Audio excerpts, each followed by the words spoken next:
Par Élise Lucet.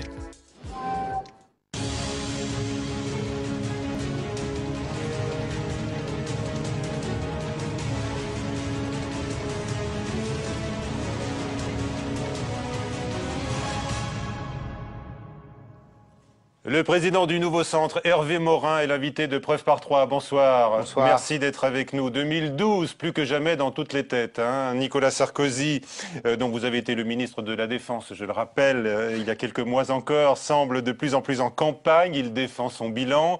Le centre se reconstruit et s'émancipe. Vous allez nous en apporter la preuve, j'imagine, au cours de l'émission qui s'annonce. Il reste suspendu néanmoins, ce centre, à la décision ou la non-décision, le j'y vais pas de Jean-Louis Borloo. Mais rassurez-vous, Hervé Morin, je sais que votre vie ne tourne pas autour de Jean-Louis Borloo, vous l'avez dit, cette émission non plus. Pierre Rochiscioli de l'AFP, puis Perrine Tarnot de Public Sénat nous rejoindront. J'aimerais qu'on parle d'abord de l'exécution d'Oussama Ben Laden. Vous avez suivi de très près, bien sûr, sa traque lorsque vous étiez ministre de la Défense. Avec votre expérience, est-ce que vous diriez que les Américains nous baladent sur le récit de cette opération, de ce raid qui a amené donc à l'exécution du terroriste numéro 1? Non, je crois pas. Je pense qu'aujourd'hui, contrairement à l'idée généralement conçue, c'est que les affaires militaires, les affaires des armées restent secrètes, la grande muette, etc., etc. Je pense que tout ça est faux. Oui. Je pense qu'il y a aujourd'hui un tel niveau de transparence. Oui, bien sûr. Il n'y a quasiment aucun secret, contrairement à ce qu'on se raconte. Ah oui? Non. Et donc, je pense que vous ne pouvez pas vous permettre de commencer à balader l'opinion publique internationale en ayant une histoire qui ne correspond pas à la réalité. On nous informe par bribes, vous aurez quand même vu observé que c'est Twitter qui a été le premier à annoncer la mort d'Oussama Ben Laden. Vous avez l'intervention des hélicoptères. Vous avez eu, il y a pendant 6 mois, le feuilleton Wikileaks où les pages des télégrammes diplomatiques américains se sont retrouvés sur l'espace public. Donc l'idée, moi j'ai connu un certain nombre de crises, bien entendu, pas comparable, mais au fait, grosso modo, on aurait pu se dire que là aussi, on va essayer de travestir un peu la réalité, d'écrire sa propre histoire. C'est impossible. Et d'ailleurs, c'est impossible, et deuxièmement, le faire serait idiot. Parce que comme de toute façon, un jour ou l'autre, la vérité se sait, le jour où vous êtes pris en flagrant délit de mensonge, là, vous avez à rendre compte à l'opinion publique, et pour vous, c'est d'une violence absolue. J'observe que ce n'est pas toujours le cas quand c'est le sens inverse. J'ai le souvenir au moment de la mort de 10 soldats en Afghanistan, où le Canard enchaîné publiait en page 3, soi-disant un rapport d'un service de renseignement avec un facsimilé, qui émanait, qui expliquait toutes les carences de l'armée française. Oui. Et ce facsimilé, en l'occurrence, c'était simplement le blog d'un sous-officier à la retraite d'une association. S'il avait fallu que les pouvoirs publics se comportassent de cette façon, j'ose imaginer quelle aurait été la réaction. Donc, ce que je sais pour ce qui concerne la défense, la Pentagone, mais enfin bon, les États-Unis et la France sont toutes les deux des démocraties, même si le contrat social n'est pas le même. Ouais. C'est que je ne peux pas croire un seul instant qu'on commence à vous balader sur les grandes largeurs parce que ça vous revient en boomerang. Est-ce que vous êtes favorable à la diffusion de la photo de Ben Laden avec apparemment donc deux balles dans la tête? Qu'est-ce que ça apporte? Voilà. Est-ce que ça apporte quelque chose à l'information que de voir un homme mort? On vous a entendu à l'instant évoquer la guerre en Afghanistan. Est-ce que votre discours change aujourd'hui après la mort de Ben Laden sur l'intervention des forces occidentales? Absolument pas. Pas du tout. Non, absolument pas. C'est pas. On était la présence de centaines de milliers de soldats de 50 pays n'est pas liée à la présence d'Al-Qaïda aux frontières de l'Afghanistan, au sein de l'Afghanistan, ou la présence d'Oussama Ben Laden. Pas seulement. Nous sommes en Afghanistan, nous, communauté internationale, 50 pays, plusieurs centaines de milliers de soldats. Nous sommes là pour essayer de réinstaurer un État en Afghanistan.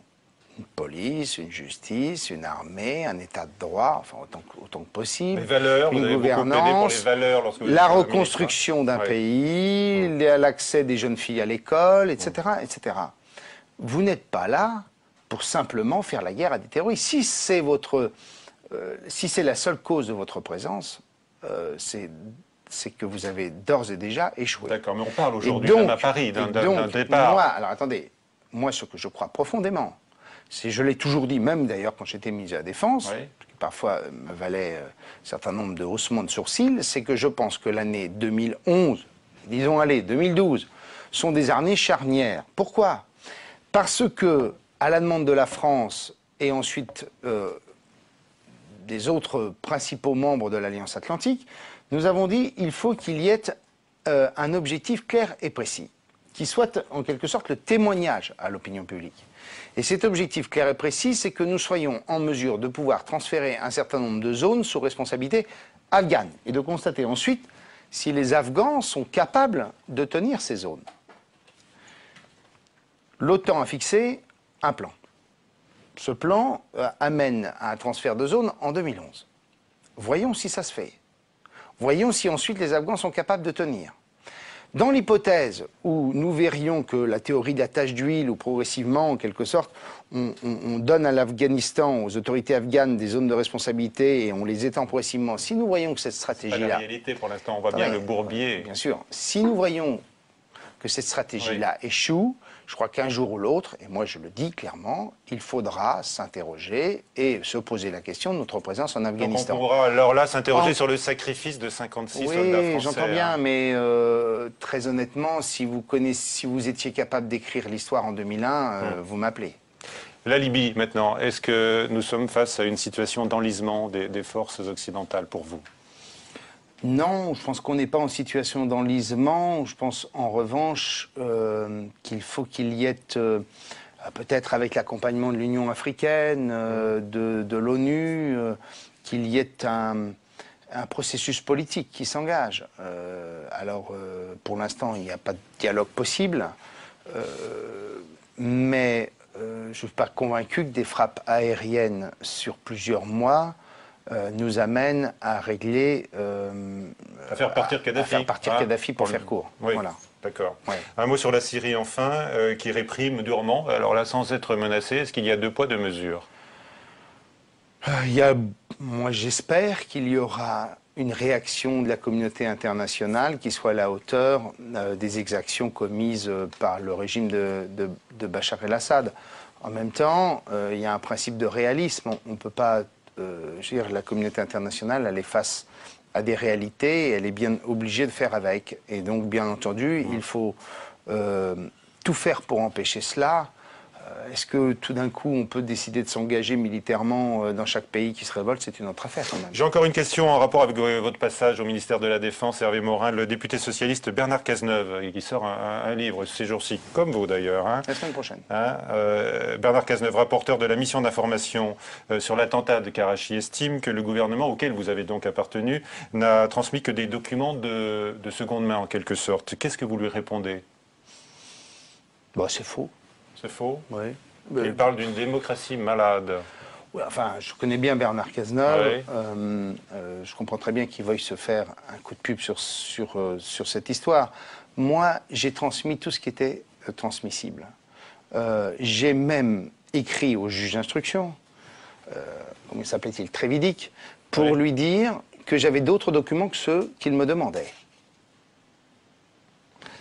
À partir de cela, j'ai gardé copie du courrier. Et sa réponse? À partir de cela, il m'a fait une demande extrêmement exhaustive, très large.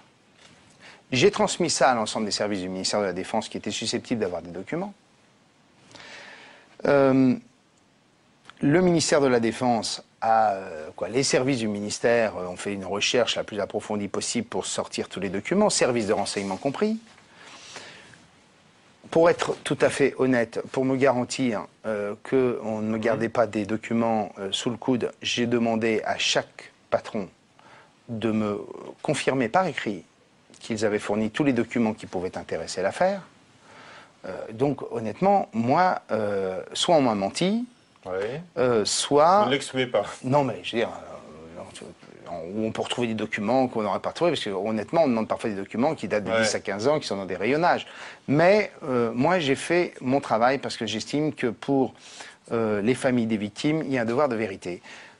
Par ailleurs, j'ajoute que s'il y a sur cette affaire des pots de vin ou des rétrocommissions, ça ne va pas apparaître dans des documents militaires. Hein. Bon, alors Nicolas Sarkozy, je le disais, considère que son bilan est bon, puisqu'il le défend. Vous avez lu son interview dans l'Express, pas lu, il défend évidemment son bilan. Est-ce que vous aussi, vous avez envie de défendre le bilan de Nicolas Sarkozy, le bilan des 4 ans? Non, mais je vais pas devenir complètement, complètement schizophrène, je vais pas m'appeler Janus. Très, très clairement. Mais c'est pas simple comme position, hein, la vôtre aujourd'hui. Alors, non, c'est pas. Alors, là, c'est extrêmement vous simple. êtes comptable de ce bilan de Nicolas Sarkozy. Attendez, j'ai appelé à voter Nicolas Sarkozy entre les 2 tours d'élection présidentielle. Je ne le regrette pas parce que je voulais engager la transformation d'un pays qui, depuis 25 ans, décline. Mais pour vous, cette union, alors scellée en 2007, elle est toujours là, elle est toujours valable? Attendez, laissez-moi finir.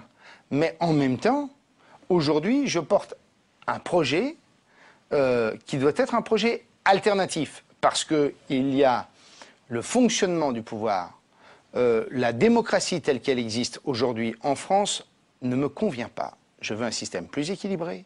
Je veux une démocratie dans laquelle la diversité de la société française puisse s'exprimer et où je crois profondément que le collectif permet l'expression de la meilleure solution. Alors, je prends des exemples. Oui. Attendez.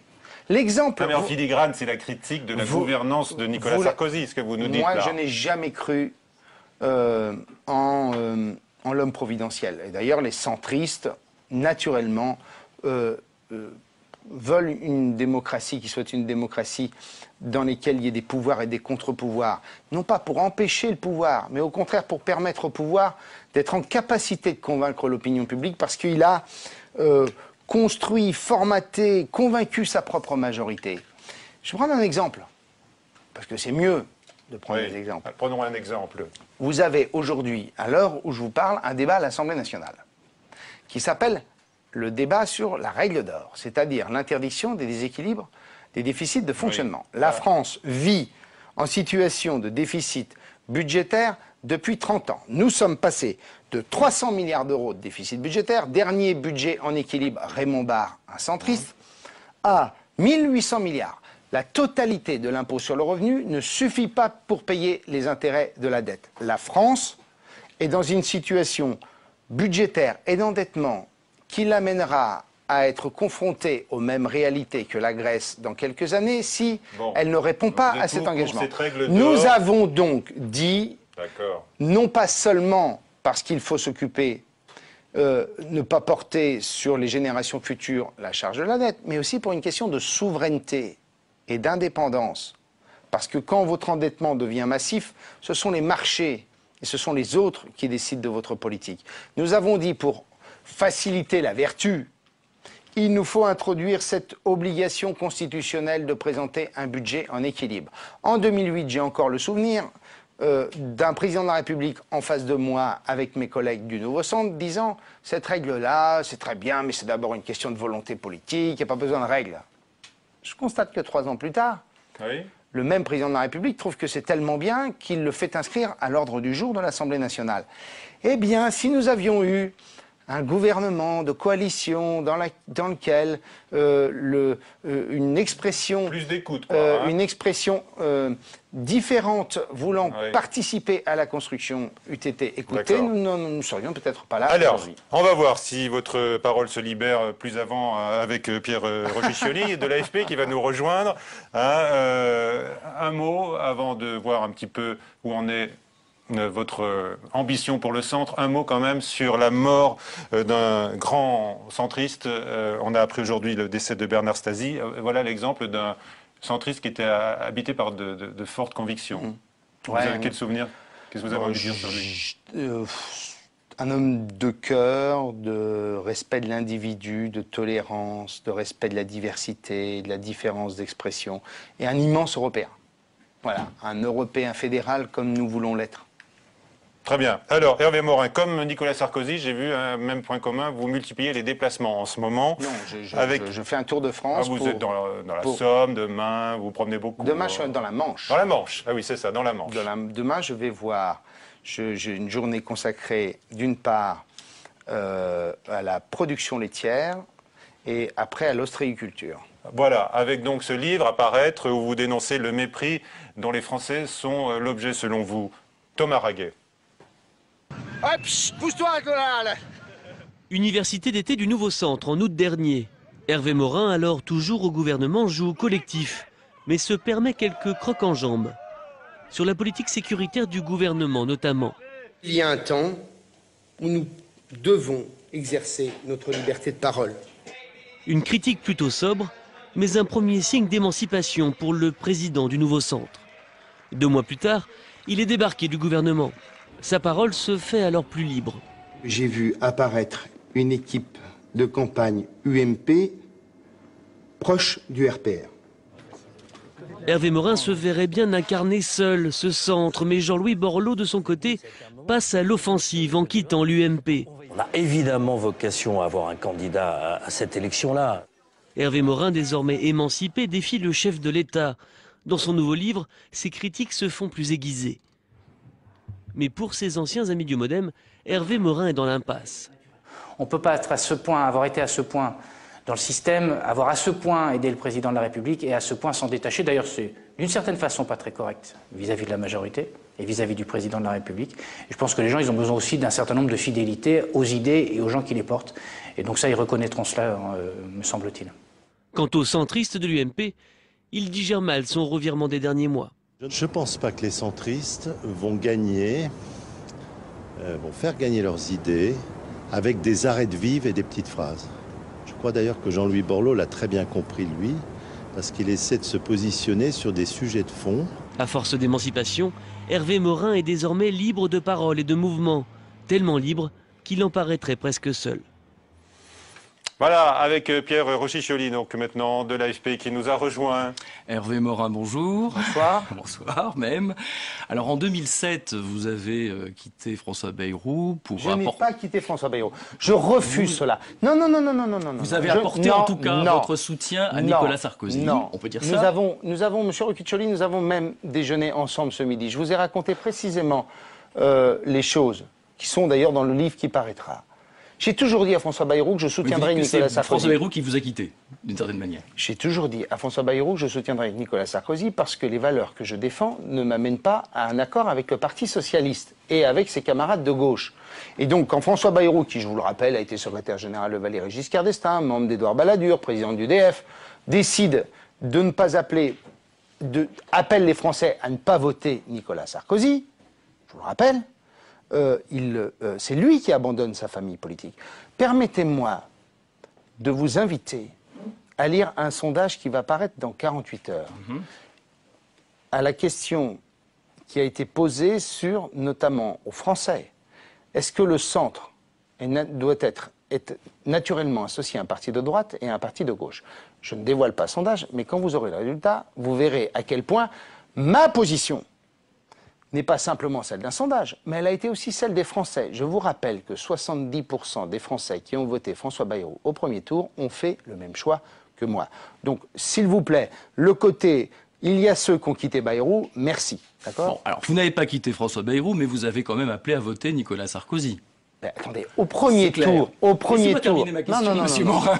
Non, au premier tour, refaire toute l'histoire. Au premier tour, on soutient un candidat pour un projet, et au second tour, on se rallie à l'un ou à l'autre. Et on reste pas À seul. l'époque, Voilà. vous l'avez dit, Nicolas Sarkozy ne s'était pas prononcé, était contre le principe d'un parti unique, vous l'avez dit.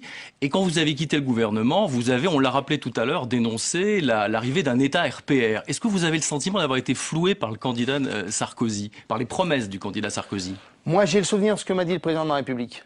Il y avait tous les parlementaires du Nouveau Centre autour de moi ce jour-là. Il nous a dit, j'ai toujours été contre le parti unique.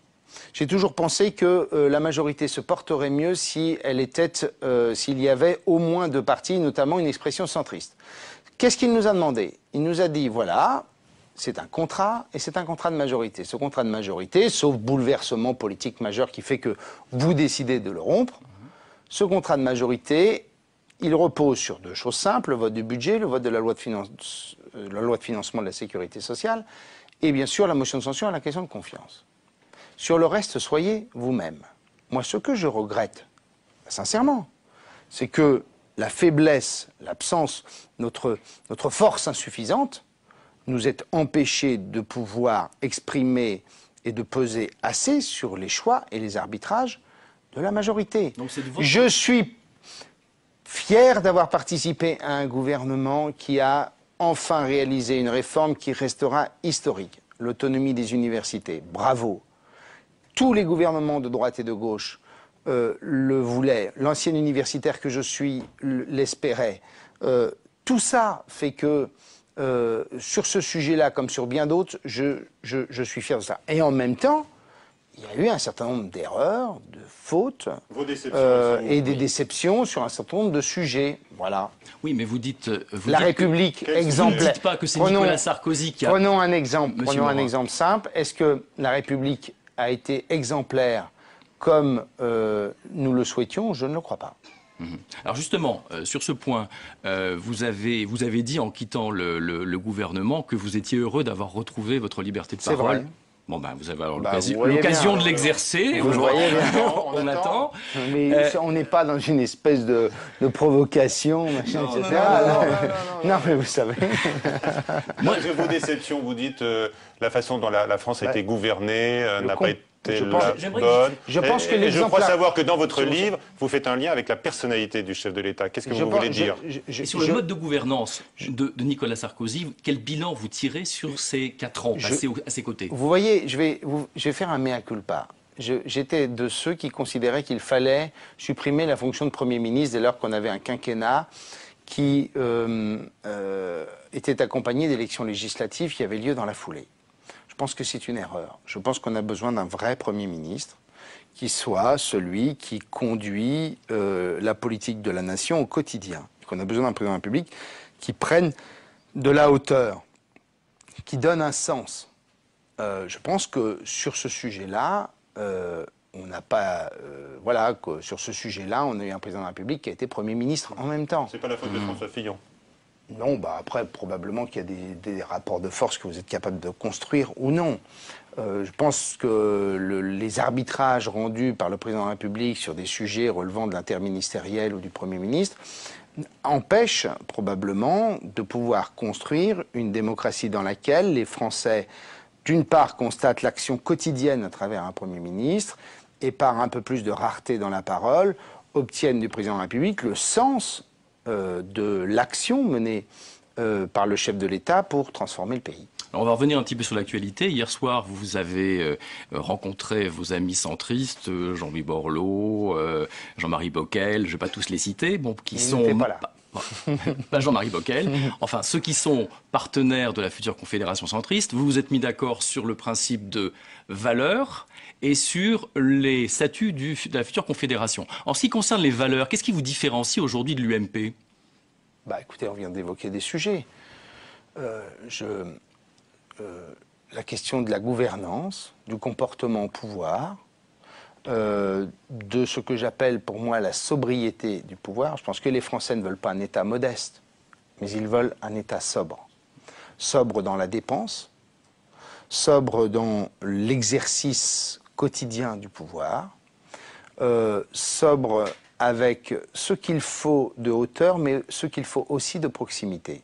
Je pense que sur ce sujet-là, il y a une vraie distinction avec nos partenaires de l'UMP. Je prends un deuxième sujet. Je pense que nous avons porté longuement un sujet, une réforme de la fiscalité en profondeur pour améliorer le pouvoir d'achat des Français. Je suis favorable à la TVA sociale pour détaxer massivement les cotisations sociales et pour permettre aux entreprises de mieux payer les salariés.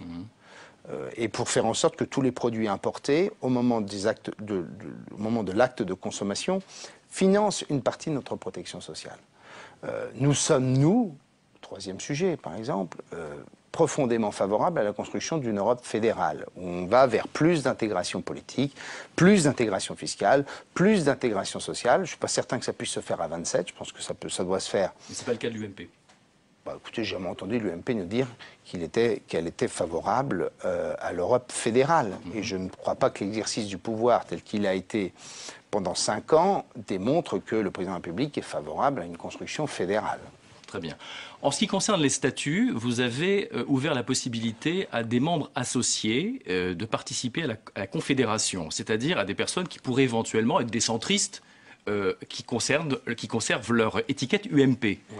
Est-ce que vous ne craignez pas que ça brouille un petit peu les cartes pour l'opinion publique, sachant que vous revendiquez d'être un parti autonome? L'opinion publique, vous savez, la politique, c'est d'abord une incarnation. L'opinion publique verra les hommes et les femmes engagés dans un processus de proposition d'une alternative. En même temps, nous avons voulu être ouverts et ouvrir les fenêtres, les portes, les persiennes, les volets, faire en sorte que toutes celles et tous ceux qui se considèrent comme des centristes puissent participer à nos travaux et venir progressivement rejoindre notre démarche. C'est ça que nous avons voulu faire. C'est une sorte de sas de... Oui, c'est, pour reprendre une image, mettre comme moi qui suis normand, la Manche n'est pas toujours très chaude. Souvent, on commence par mettre le pied avant de se dire on va plonger ou non. Bien voilà, permettre de goûter la mer en quelque sorte avant de décider de plonger. Alors samedi, c'est le grand rendez-vous pour le nouveau centre. Vous allez présenter au Conseil national de votre parti, c'est le Parlement du parti, hein, en quelque sorte, la proposition... Vous connaissez bien les institutions du nouveau centre. Voilà, merci. La possibilité d'intégrer cette confédération. Quel est le message que vous allez délivrer à vos militants? Moi, mon message, il est simple. Le nouveau centre doit être l'ossature du rassemblement, car nous avons 2000 élus locaux, 17 000 militants, un parti à peu près constitué dans tous les départements, à une quinzaine près, et donc rien ne peut se faire sans notre engagement complet et total. Nous sommes ceux avec lesquels la maison peut se construire. Et donc je veux que nous soyons complètement engagés dans le rassemblement. C'est-à-dire que le candidat de 2012 doit sortir de vos rangs. Et le candidat de 2012 sortira de notre analyse, de notre analyse commune, je n'ai pas dit du nouveau centre, de notre analyse commune à l'automne 2011. Vous n'avez renoncé à rien? Je n'ai renoncé à rien. Et le deuxième message que je ferai passer, qui est en quelque sorte le contrat de notre engagement, c'est dans cette confédération, c'est un devoir et une exigence de candidature. Ce n'est pas une obligation, c'est une exigence de candidature à l'égard de toutes celles et tous ceux qui se reconnaissent dans notre courant de pensée et dans nos valeurs. Bon alors, si Jean-Luc Borloo a la pole position aujourd'hui, vous êtes toujours dans la course en fait. Ah, moi je suis complètement dans la course. J'ai jamais abandonné, il n'y a que vous qui pensez ça. Ah non, je pose la question. Votre avantage, c'est que vous êtes moins imprévisible que lui? Je suis totalement déterminé. Moi vous savez, même si M. Rocchiccioli m'en a fait la critique tout à l'heure, j'ai un immense avantage, c'est que j'ai fait 2 campagnes avec un homme qui était crédité d'1,5% dans les sondages à 3 semaines du premier tour, c'était en 2002. Et d'un homme dont la plupart des observateurs politiques disaient qu'en 2007, que s'il faisait 5%, ce serait déjà merveilleux. Donc moi, j'ai pas peur. J'ai jamais eu peur. J'ai toujours considéré que la politique, ça devait être un engagement. Ça n'est pas non plus l'isolement, pour répondre à mon ancien camarade du Modem. C'est pas une démarche solitaire. Et c'est pour ça que je veux jouer collectif. Et que je ne veux pas que nous soyons dans l'opposition l'un à l'autre, entre Borloo, Jean-Louis et moi. Qu'une des principales qualités pour un candidat à la présidentielle, c'était la détermination. La volonté. La volonté, la détermination. Vous voyez, ce que je vous disais ce midi, c'est que pourquoi François Hollande apparaît aujourd'hui comme un outsider capable de gagner la primaire au sein du Parti socialiste?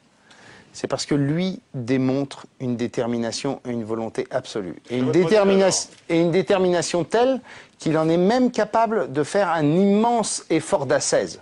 Bon, on sent que vous avez presque plus envie d'y aller que Jean-Luc Borloo. Mais je ne sais pas poser la question à Jean-Luc Borloo, mais moi j'ai le sentiment qu'il a aussi envie d'y aller. Ah oui, vous en avez parlé, donc avec lui... on se parle très souvent, on a décidé d'être sur une relation de confiance. Et n'attendez pas de moi la demi-phrase qui pourrait nous amener à vous donner le sentiment qu'on est dans une concurrence stérile. Je suis déterminé, il en a aussi envie, Eh pas bien, pareil, hein. non, mais voilà, moi, Vous vous sentez plus déterminé que lui? Non, je dis simplement ce que je suis. C'est un peu Je peux pas l'image, parler un pour petit les peu, autres. que vous renvoyez tous Et les donc, deux. nous aurons un rendez-vous que nous organiserons ensemble. Très bien, merci. Merci Pierre, on va accueillir maintenant Perrine Tarnaud. On va d'abord revenir sur vos atouts, hein, Hervé Morin, oui. Oui, si vous commencez Sur par votre les atouts, méthode. c'est qu'après vous aurez... Mais votre retard aussi, voilà, j'y arrive puisque vous parlez du sondage, des sondages vous concernant, tout cela évoqué par Tram Ta Nuit. 1% d'intention de vote pour la présidentielle, c'est le maigre score dont Hervé Morin est crédité par les instituts de sondage. La faute certainement à un déficit de notoriété.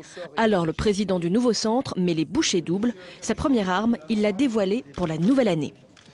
Mes chers amis, je suis heureux de vous souhaiter la bonne année chez moi et probablement dans le lieu que j'aime le plus dans mon appartement, c'est-à-dire ma cuisine. Parce que, Et comme oui, vous le savez, le buzz sur Internet. Le principe est simple, tout est permis pourvu qu'on parle de soi, même si les internautes sont plus préoccupés par la mise en scène, entre casseroles étincelantes et Père Noël sur le plan de travail. Et ça marche. 33 000 vidéos visionnées contre seulement 2500 pour le cru précédent.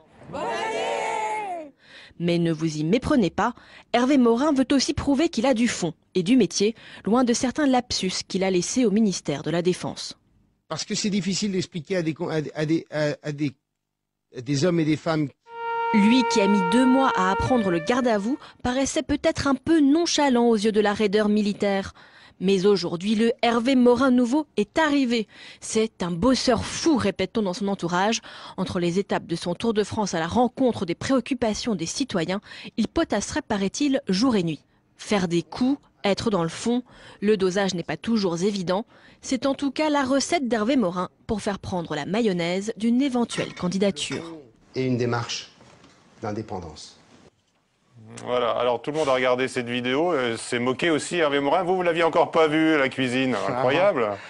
Vous savez, en fait, ce sont les vœux aux militants. Chaque année, c'est une espèce d'exercice imposé.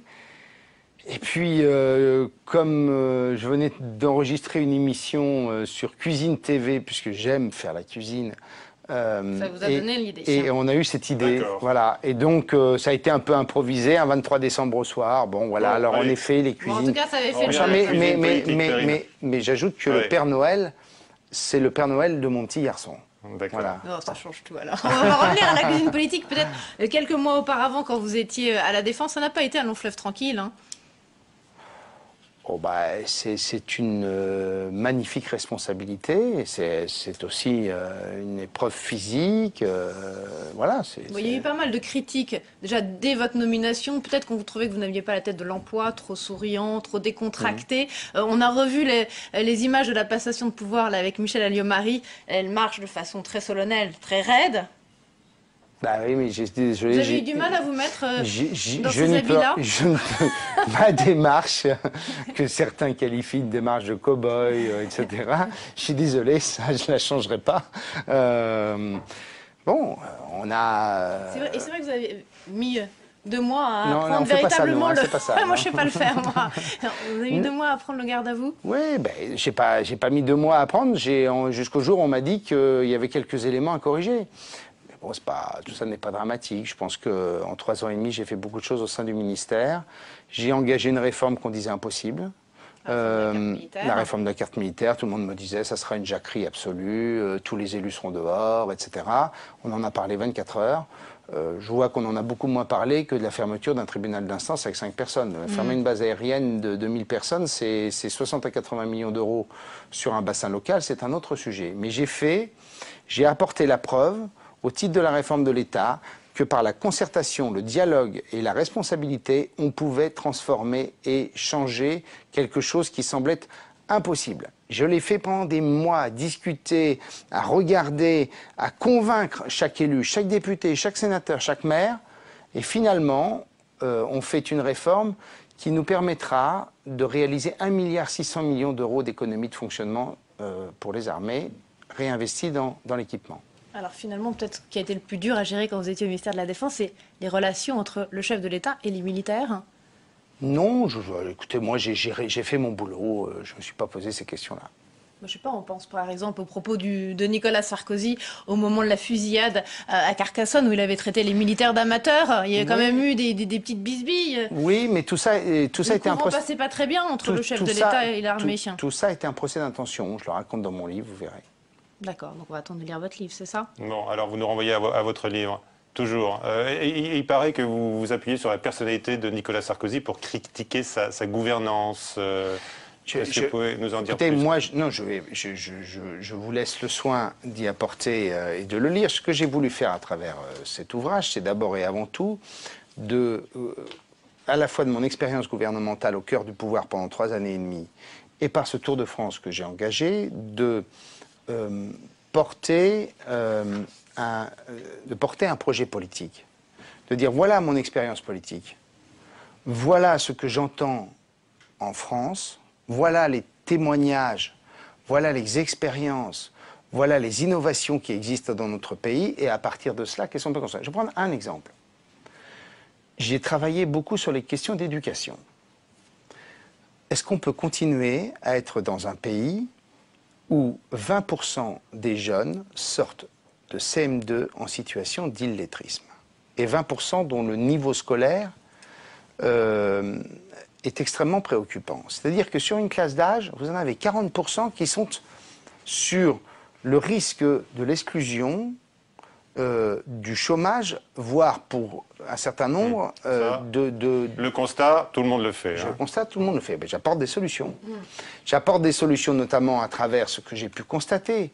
C'est que vous ne pouvez pas avoir un projet pédagogique unique pour toute la France quand vous avez d'un côté des enfants issus de milieux favorisés avec un niveau socio-culturel élevé, et de l'autre des enfants issus d'une zone urbaine sensible dont les parents ne connaissent ni ne lisent le français. Et donc moi je dis, il faut sur l'exemple des universités, un statut d'autonomie des établissements scolaires, avec pour chaque établissement scolaire un contrat avec l'administration qui lui donne des moyens pour pouvoir mener son projet pédagogique en fonction de la population scolaire, et de recruter ces enseignants de façon autonome en fonction du profil.